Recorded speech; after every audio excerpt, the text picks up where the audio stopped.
and welcome to Cardinal Film Fights. I am your judge and host, Vaughn Storm. Today we have the same three fighters as you saw on Wednesday.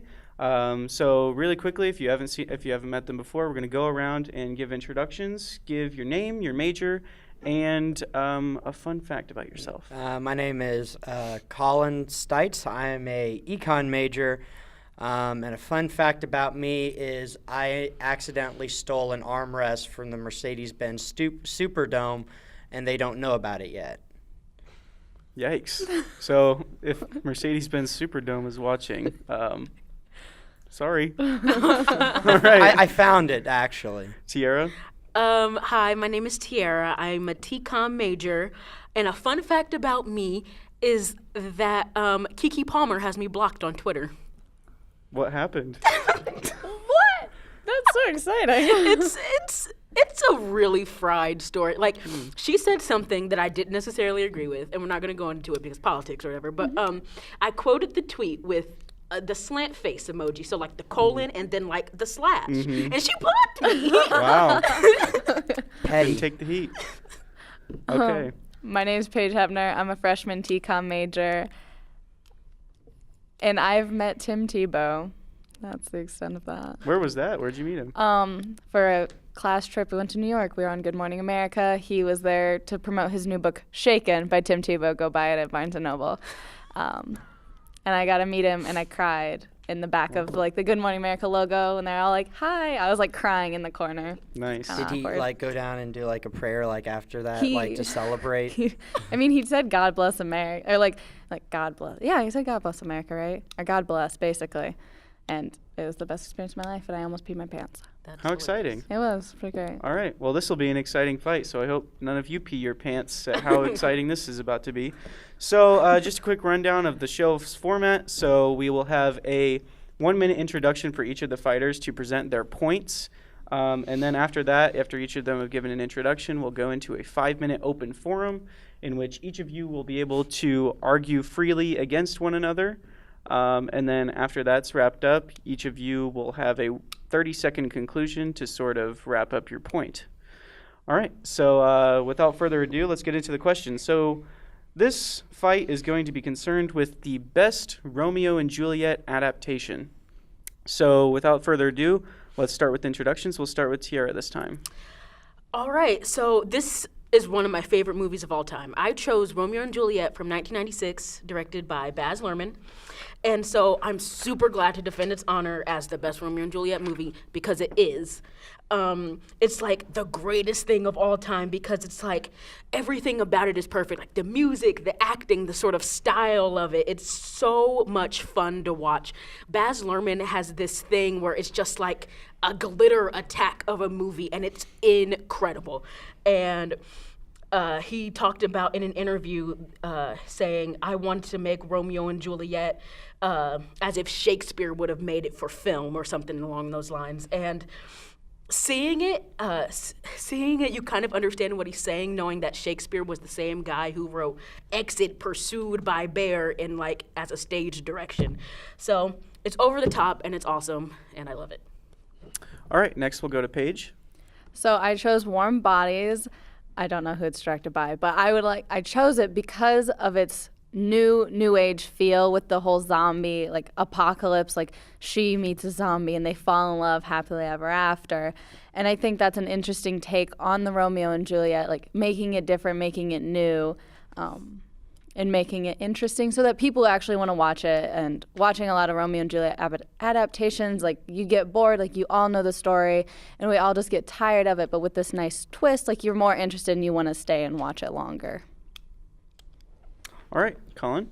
So I chose the legendary West Side Story, which does not say Romeo and Juliet in the title, but it is a Romeo and Juliet adaptation. And many would consider it to be not only just the best Romeo and Juliet adaptation, but one of the best movies, period. I believe it won or was nominated for about 10 Oscar awards, won Best Picture. Truly one of the, just a great movie in and of itself, not just the perfect Romeo and Juliet adaptation, as well as being based off of a Tony Award-winning musical that is also one of the most famous and replicated musicals in American theater. I think that whenever we think of the true adaptations, we must think of the first really great one, and that is West Side Story. All right. So without further ado, we'll go right into our 5-minute open forum. Okay, so I guess I'm starting. With what you said about Warm Bodies, it being like a great adaptation because it's more modern, well, so is the 96 version of Romeo and Juliet. Like, I feel like it takes place in the 90s, and so they use guns and drive cars instead of it being like the 1600s or something like that. But the way it's in a modern setting, but they still use the language of like the classic Shakespeare play, and I think that it just makes it so cool, and it's such a different experience that you get with like a modern retelling or whatever, or any sort of adaptation, just because it has like this contrast of modern versus 1600s, whatever. So that's one of my favorite things about it. I think the key thing to understand when we look at an adaptation is what makes the adaptation a great adaptation. And part of that is telling the story of Romeo and Juliet by not just expressly telling the story with the exact same language of Shakespeare. At that point, just give them the writing credit and don't bother hiring writers. If we look at West Side Story, not only is it a great play, but it completely changes some of the dynamics, but still tells that essential Romeo and Juliet story of forbidden love, but telling it through gangs in the cities, the Sharks and the Jets, an all-white gang versus a Puerto Rican gang. It's iconic in how it tells that story, which still tells that divide between the city, or if we would think back in the Montagues and the Capulets, we would have rivals that we have to tell the story about, and they find a way to tell it in a way that's different. I think that's something that I think Warm Bodies is lacking a little bit with the whole zombie thing, is the fact that I'm sorry, it feels like if you told someone the zombie craze is coming, let's do something to get people into the box offices. Let's just do Romeo and Juliet with zombies. But what's a more forbidden love than literally a zombie and like a human? Like, that doesn't make any sense, and they make it work somehow.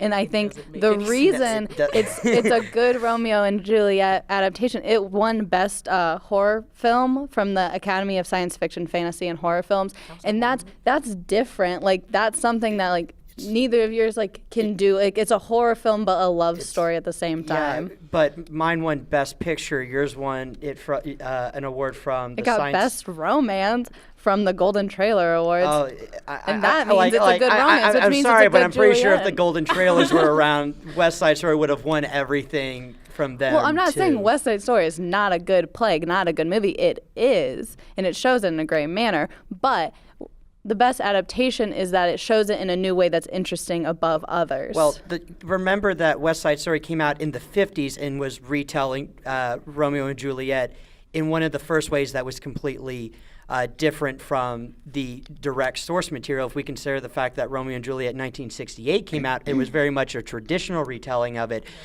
It preceded that classic retelling, which came out to the films, and it was better than that one. And I would consider that the idea of making a modern retelling of Romeo and Juliet stems from how successful West Side Story was in actively capturing its then modern context for how to tell that story. And if it hadn't been as successful as it was, Warm Bodies wouldn't have been made, and they wouldn't have tried to do Romeo and Juliet in '96. Well, I do want to go back to something you said earlier. You said something like, what was it? It was like, oh, if they're just going to use the source material and still use the old language, they might as well not hire writers, which I don't agree with, because there have been plenty of Shakespeare adaptations where they use the direct quotes or whatever. Like, how many Hamlets have there been? And there's something that is brought to each version of that that's different. And I think what is unique about this specifically is that they use this musical element to it. They have like this sort of over the top feel, and like outrageously glamorous thing to it, like Baz Luhrmann does in all of his movies, and it's so unique watching it, and it's such an experience that I feel like it resonates with people just because of the experience that you have when you watch it versus, oh, this is Shakespeare and this is old language and it doesn't matter. But even then, if we look at Hamlet, I believe when they recreated it, its probably most successful TV, it was a fairly accurate portrayal. And I think they may have done one in the Renaissance that was good, but they didn't do a modern retelling of Hamlet because they don't have West Side Story for Hamlet. There's a reason why West Side Story is as iconic as it is. All right, that's time. All right, now we'll go into our 30-second conclusions. So we will start with Colin. If you've ever seen a musical told properly, if you've ever seen a great story told properly, and if you've ever seen Shakespeare done right in an adaptation, it's probably because West Side Story set the standard, the gold standard for how to do Shakespeare in a modern adaptation and apply it to film. You wouldn't have Warm Bodies and you wouldn't have Shakespeare in '96 if they hadn't nailed it the first time. You don't win 10 Oscars for no reason. All right, next we'll go to Paige. All right, well, Warm Bodies is a great adaptation of Romeo and Juliet because it keeps it interesting for the kids who have to watch it. I think Romeo and Juliet's like a big thing that like a lot of younger kids have to like learn in school, and one way they're able to sit down and watch it is have it mixed in with something they already like know and kind of enjoy, like zombies. It takes a old story and like mixes in horror, which takes two genres that are very different and brings them together, which I think is very interesting and showing that like that can be done. All right, Tiara. All right, so while Warm Bodies and West Side Story are very interesting and good retellings of the classic Shakespeare story, I don't think either of them hold a candle to Baz Luhrmann's Romeo and Juliet. It's such a bright and fun and unique film that I think it's just, even 22 years later, it still holds up because the soundtrack's amazing, the style and set design and everything that goes into a movie is amazing, so, yeah. All right. So this was tough. I have actually not seen any of these films. Do we have some facts? Yes, we do. All right. Okay, so just what do you want first, Rotten Tomatoes or rankings?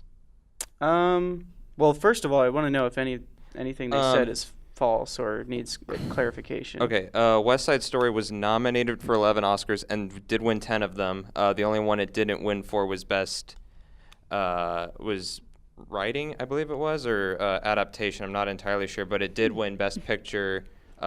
Its actors and actresses won their respective awards as well. Wait, so it did or did not win Best Adaptation? Let me double check that. I'm pretty sure what I saw was that it was nominated for Best Writing, screenplay based on material from an author medium. So And it didn't win that one? it did not win that one. But it did win Best Picture, Best Director, Best Actress, Best Actor, cinematography, art direction. The Romeo and Juliet '96 was nominated for one Oscar, Best Set Decoration, but did not win it. I couldn't find the Warm Bodies award that you talked about. It did not win. It was nominated for a Saturn Award, but did not win it. It was nominated for Best Horror Film, but did not win at the Saturn Awards.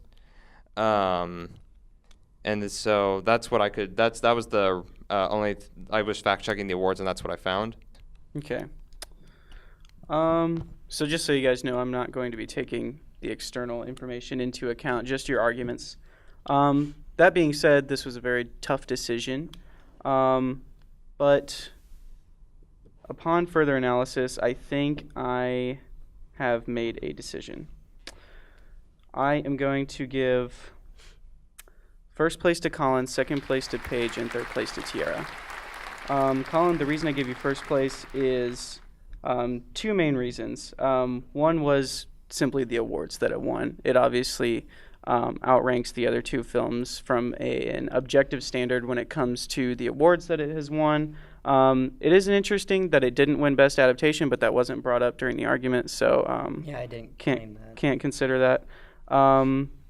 You also argued that it sort of set the standard for modern adaptations, which, since both of these are modern adaptations that came after it, is a pretty strong argument.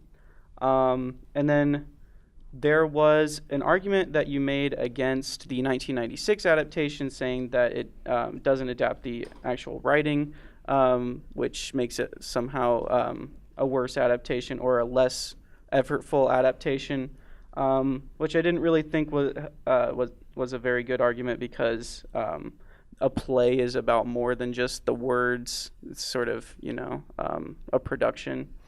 But anyways, moving on to Warm Bodies. Paige, I liked you and Tiara both had the good argument that it sort of keeps it new and fresh for audiences so that it's actually interesting. Paige, you touched on that a little bit more, though, so I sort of gave a little more weight to that when it came to your argument. And then you also had an award to back it up. We couldn't verify it, but I sort of gave a little bit of weight to that. Okay. I also liked that you brought up that it sort of blends genres, so that does help to keep it fresh and interesting. That substantiated that point. And then Tiara, I really liked your argument that it kept things interesting by giving it a very entertaining aesthetic and made it a fun film to watch. I just didn't see how that necessarily made it a better adaptation of the source material.